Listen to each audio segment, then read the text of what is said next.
आज हम लोग बात करने वाले हैं टेबल 4.1 की, जिसमें कॉर्डेट्स और नॉन कॉर्डेट्स के बीच में कंपैरिजन बताया हुआ है। अगर आप इस कंपैरिजन को अच्छे से समझ लेते हैं तो आप सब्जेक्टिव और ऑब्जेक्टिव क्वेश्चन कहीं ना कहीं बहुत इजीली कर सकते हो। सब्जेक्टिव में भी थ्योरी में अगर आपको ये डिफरेंस आता है तो आप बहुत क्लियरली उसको एक्सप्लेन कर सकते हो, क्योंकि ये पांचों के पांच डिफरेंसेस बहुत इंपॉर्टेंट डिफरेंस है, तो इनको आप डिटेल में एक्सप्लेन कर सकते हो। देखो, सबसे पहले यहाँ पे लिखा हुआ है कॉर्डेट्स एंड नॉन कॉर्डेट्स। अगर आपने पूरा चैप्टर पढ़ लिया फिर तो आपको अच्छे तरीके से पता होगा कि कॉर्डेट ऐसे ऑर्गेनिजम्स हैं जिनके पास क्या होती है, जिनके पास नोटोकोड प्रेजेंट होती है। अभी ऐसा कोई सीन नहीं है कि जो नोटोकोड की हम बात कर रहे हैं, ठीक है, वो थ्रू आउट द लाइफ या ऐसा कुछ नहीं है। जो नोटोकोड होती है वो at least once during the life cycle अगर है, पूरे लाइफ साइकिल में कहीं भी दिख रही है, वो सिर्फ एम्ब्रियो में दिख रही है। जैसे एम्ब्रियो में हमें पता है, अगर हम यूरोकॉर्डेट की बात करेंगे, देखो यहीं पे लिखा हुआ है कि 3 सब फाइलम है। अगर हम यूरोकॉर्डेट्स की बात करेंगे या फिर ट्यूनिकेटस की बात करेंगे तो हमें पता है कि यूरोकॉर्डेट्स में जो एम्ब्रियो होता है यूरोकॉर्डेट्स का, उस एम्ब्रियो की ऑलमोस्ट टेल में जो है,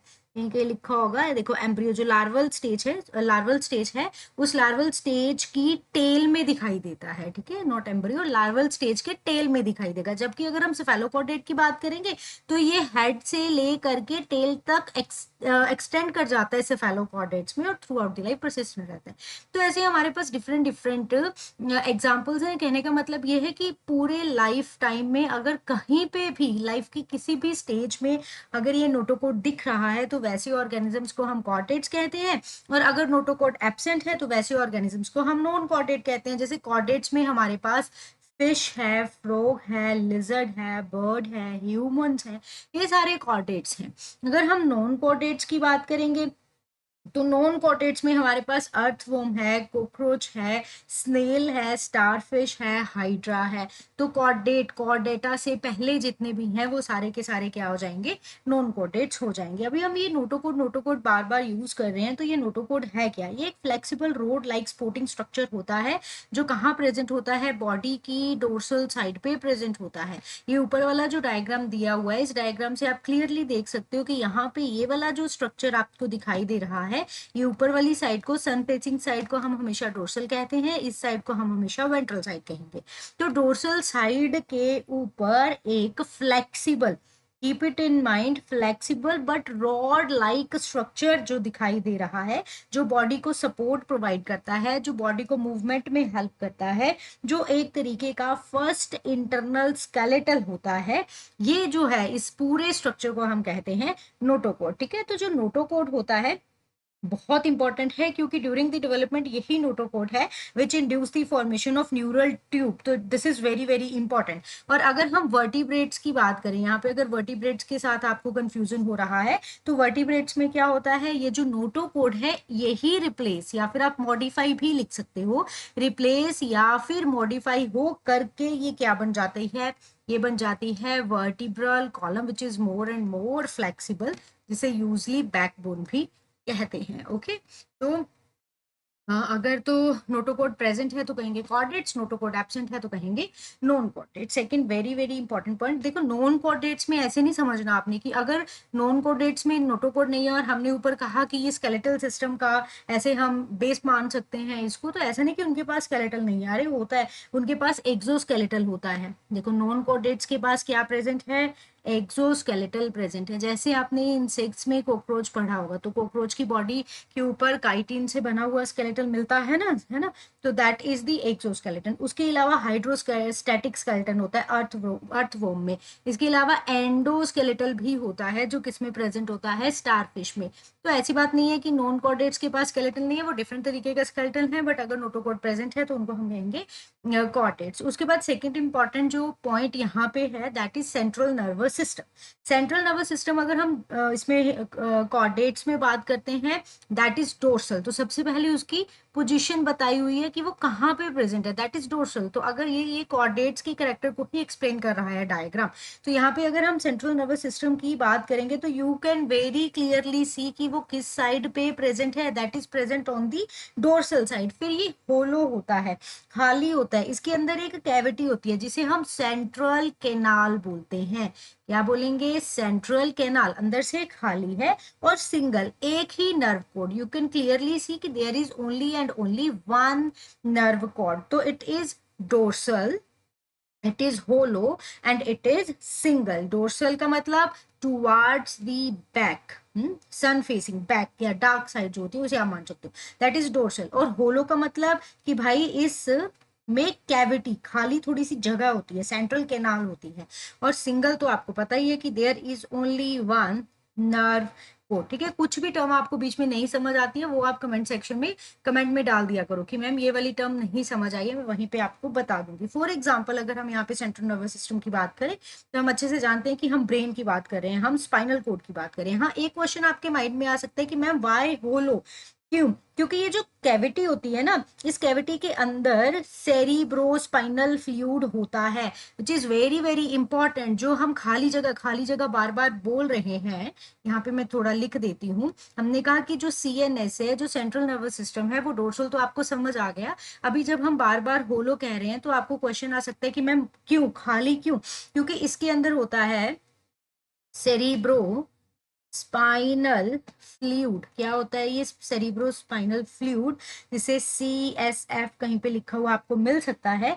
हमारा जो नर्वस टिश्यू है, इस नर्वस टिश्यू को नरिश करने के लिए, इस नर्वस टिश्यू को प्रोटेक्ट करने के लिए, है ना, इसको नोरिश करने के लिए ये स्पेशल तरीके का फ्लूइड प्रेजेंट होता है जिसे कहते हैं सेरिब्रोस्पाइनल फ्लूइड, जो आपने अच्छे से अभी पढ़ा नहीं होगा. आई थिंक अभी पढ़ना होगा आपने आगे जाकर के, राइट. ओके, नाउ बात करेंगे नॉन कोऑर्डिनेट्स की. तो नॉन कोऑर्डिनेट्स में जो सेंट्रल नर्वस सिस्टम होता है, पोजीशन की बात करेंगे, वो वेंट्रल होता है, वो उल्टा होता है हमेशा ही सारे के सारे नॉन कोऑर्डिनेट्स में. It is always towards the belly. समझ गए हो, पेट में ऐसे पेट की साइड को हम बोलेंगे, इनका सेंट्रल नर्वस सिस्टम प्रेजेंट होता है. एकदम से सॉलिड होता है. They are having no cavity, कोई खाली जगह नहीं है. उस खाली जगह के अंदर प्रोटेक्शन के लिए, नरिशमेंट के लिए किसी भी किस्म का कोई भी फ्लूइड नहीं है. एंड डबल का मतलब क्या है, इनकी जो नर्व कोड होती है, सॉरी, इनकी जो नर्व कोड होती है दैट इज डबल, वो पेयर्ड होती है, पेयर्ड नर्व कोड रहेगी. ठीक है, और वो कनेक्टेड होती है, ठीक है, कुछ स्पेशल कनेक्शंस के साथ, जिन्हें कम्युनिशर्स कहते हैं हम. इज नॉट वर्किंग, एक मिनट. उनके साथ वो स्पेशली क्या रहता है, कनेक्टेड रहता है, राइट. जैसे फॉर एग्जाम्पल करेंगे नॉन कोऑर्डिनेट्स में, दैट इज द अर्थवर्म. तो अर्थवर्म अच्छे तरीके से, तो वहां पे हम समझते हैं कि किस तरीके से यहाँ पे जो डबल नर्व कोड्स हैं, पेयर्ड नर्व कोड्स हैं, वो प्रेजेंट रहते हैं. ठीक है, तो ये पॉइंट क्लियर हो गया. उसके बाद हम बात करेंगे गिल स्लिट्स की. गिल स्लिट्स बहुत इंपॉर्टेंट है. गिल स्लिट्स क्या है, जैसे यहाँ पे आप देख सकते हो गिल्स, तो you know very well, these are the gill slits. ये लो, these are the gill slits. It is another very important characteristic feature. तो कॉर्डेट्स के अंदर फेरिंक्स जो होता है ना, उसके वो परफोरेटेड होता है. परफोरेटेड मतलब क्या होता है कि उसके बीच में ऐसे हम बोले कि गढ़े हुए होते हैं, कुछ निशान होते हैं, कुछ खाली जगह होती है, उसे हम गिल स्लिट्स कहते हैं. तो ये ओपनिंग्स हैं जो फेरिंक्स की, सपोज दिस इज फेरिंक्स, है ना, तो ये ओपनिंग है ऐसी ऐसी इस तरीके से ओपनिंग्स हैं जो कहाँ पे प्रेजेंट होती हैं, फेरिंक्स में प्रेजेंट होती हैं. क्यों? क्योंकि देखो फिशेस के अंदर, फिशेस आते हैं ना, मैंने शुरू में बताया था, फिशेस इसमें आते हैं, कॉर्डेट्स में आते हैं, मैमल्स कॉर्डेट्स में आते हैं. तो क्यों प्रेजेंट हैं ये? अगर हम फिशेस की बात करेंगे तो भाई फिशेस में रेस्पिरेशन कैसे होगी, यहीं से तो होती है. जो वाटर मूव करता है विद डिफ्यूज्ड ऑक्सीजन गिल्स के थ्रू होकर के जाता है, वो पूरा प्रोसेस फिश के रेस्पिरेशन का, तो वो यहीं से होना है. लेकिन अगर हम ह्यूमंस की बात करेंगे, तो कॉर्डेट्स की बात करें, और सारे कॉर्डेट्स में हमने बोल दिया कि फेरेंक्स जो होता है, फेरेंजियल गिल स्लिट्स प्रेजेंट है, तो हम कैसे जस्टिफाई करेंगे ह्यूमंस में? तो हम कहेंगे कि भाई ह्यूमंस के अंदर जब हम इन गिल स्लिट्स की बात करते हैं तो ये सिर्फ और सिर्फ हमें दिखाई देते हैं जब हमारा एम्ब्रियो डेवलप हो रहा होता है, सिर्फ और सिर्फ एम्ब्रियोनिक डेवलपमेंट में. बाद में ये डेवलप नहीं हो जाते हैं गिल स्लिट्स की, हमें भी ऐसे ही कि पानी डाल रहे हैं साइड में से, गले में ऐसे छोटे छोटे निशान बने हुए हैं, वहां से सांस ले रहे हैं, ऐसा कुछ नहीं है. बाद में क्या होता है, बाद में यही गिल स्लिट्स डेवलप होते हैं, ईयर, थ्रोट, नेक जैसे जो हमारे बॉडी के पार्ट्स हैं वो यहाँ से डेवलप हो जाएंगे. तो एम्ब्रियो स्टेज में हमें थोड़े से साइन इसके दिखाई देते हैं. ये सारे कैरेक्टरिस्टिक फीचर हम ऐसे ही पढ़ते हैं कि कहीं ना कहीं लाइफ स्टेज में, इवन की एम्ब्रियोनिक स्टेज में तो होने ही चाहिए. तो कॉर्डेट्स में फ्रेंजियल गिल स्लिट्स होते हैं, जबकि नॉन कॉर्डेट्स में कोई भी ऐसा ऑर्गेनिजम्स नॉन कॉर्डेट में हमने नहीं पढ़ा है जिसमें गिल स्लिट हो, तो नॉन कॉर्डेट में ये एब्सेंट होते हैं, ठीक है। ऑल्दो कहीं आपको यहाँ से ना कंफ्यूजन हो सकता है, कुछ कुछ ऑर्गेनिजम्स में आपने ऐसे पढ़ा है कि वो ऑर्गेनिजम्स गिल्स के साथ ब्रीथ करते हैं, जैसे गिल्स की एक बहुत इंपॉर्टेंट फंक्शन हम पढ़ते हैं मलस्क में, है ना, स्नेल्स में हम पढ़ते हैं। लेकिन आपको यहाँ पे ये अच्छे तरीके से समझना होगा कि यहाँ पे सिर्फ गिल्स की बात नहीं हो रही है, यहाँ पे बात हो रही है फेरेंजियल गिल स्लिट्स की। तो वो सिंपल गिल्स होते हैं, वो फेरेंजियल गिल स्लिट्स नहीं है, वो फेरेंक्स में बने हुए गिल स्लिट्स नहीं है, वहां पे फेरेंक्स का कोई लेना देना नहीं है, वो अलग से गिल्स प्रेजेंट होते हैं। Now come to the heart of the chordate, that is ventral, we know very well, it is not dorsal. Non chordate तो अपने ऐसे हम बोलेंगे पीठ के ऊपर अपने दिल को लेके चलते हैं ऑलवेज, ठीक है, तो वो अलग किस्म के ऑर्गेनिज्म है। हमारा जो हार्ट होता है इट इज ऑलवेज वेंट्रल, ये हमेशा हमारी बेली साइड की ओर प्रेजेंट होता है, जैसे फिश है, फ्रॉग है, ह्यूमन है, हम सब में जो हार्ट है वो बेली साइड पे प्रेजेंट है। लेकिन अगर हम नॉन कॉर्डेट्स की बात करेंगे तो हार्ट इज डोर्सल, अगर प्रेजेंट है तो, अगर नहीं है तो फिर तो कोई वो बात है ही नहीं, अगर प्रेजेंट है तो वो कैसे रहेगा, डोर्सल रहेगा। जैसे कॉकरोच में हमने पढ़ा था ना, डोर्सल ट्यूबुलर हार्ट, इस तरीके से हम बनाते हैं, ऐसे ऐसे करके हम बना रहे होते हैं, है ना। तो डोर्सल ट्यूबुलर हार्ट किस में प्रेजेंट है, कॉकरोच में। बहुत सारे कॉर्डेट्स में तो होता ही नहीं है। फ्लैटवर्म में कहाँ पढ़ा है हार्ट हमने, हाइड्रा में कहाँ पढ़ा है, तो there are multiple organisms which are not having heart, but अगर किसी में है तो that is always dorsal. Last and important point, post anal tail part, ये क्या है कि कॉर्डेट्स में ना जो टेल होती है वो ऐसे एक्सटेंड करती है बियॉन्ड द एनस, राइट। तो टेल, अभी फिर वही ह्यूमंस और बाकी ऑर्गेनिजम्स की हम थोड़ी बात कर लेंगे। तो कॉर्डेट में ये प्रेजेंट होता है characteristic feature, post anal part, anus के बाद एक टेल वाला पार्ट जो है एक्सटेंड करेगा, उसे हम पोस्ट एनल टेल कहते हैं। तो वो स्विमिंग में हेल्प कर सकता है, वो कैंगरूज में बॉडी को बैलेंस करने में हेल्प करता है, मूवमेंट में हेल्प कर सकता है।